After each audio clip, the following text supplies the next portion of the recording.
شب گشتم همه رشت و دولتی خودم، شیشتم من دشه کردم، من پشتی چی میگردم، من عمر و وقتی خود را بهری چی فدا کردم، میخوام از نو خورد شوم پیش مادر برگردم.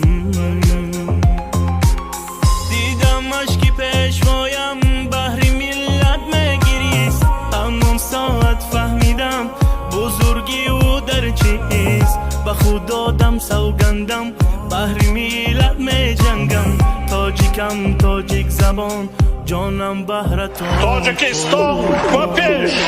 Papir!